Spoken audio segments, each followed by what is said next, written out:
প্রিয় দর্শকবৃন্দ, তৌহিদি জনতা, মহান আল্লাহ তাআলা বলেছেন যে মানুষ তার গুনাহের কারণে সে তার রিজিক থেকে বঞ্চিত হয়।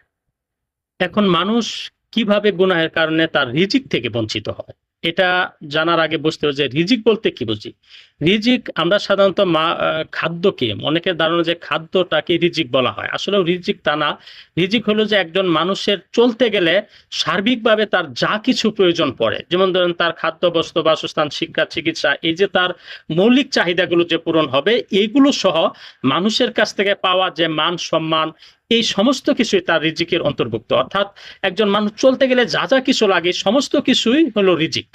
এখন মানুষ এই রিজিক থেকে তার গুনাহের কারণে, কি কারণে তার রিজিক থেকে বঞ্চিত হয়। ধরুন যে একজন মানুষ অনেক মানুষকে ঠকিয়ে মানুষের বিভিন্ন অধিকার হরণ করে সে অনেক টাকা পয়সার মালিক হলো, অনেক বড় বাড়ি গাড়ির মালিক হলো, কিন্তু এই সমস্ত কিছু তার সে করেছিল তার সুখের প্রয়োজনে।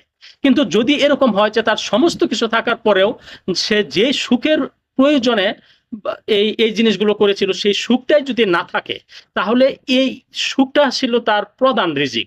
তার মানে হলো তার সমস্ত কিছু থাকা সত্ত্বেও তার এই যে সুখ নামের যে একটা বিশেষ একটা রিজিক, এটা থেকে দেখেন সে বঞ্চিত হচ্ছে।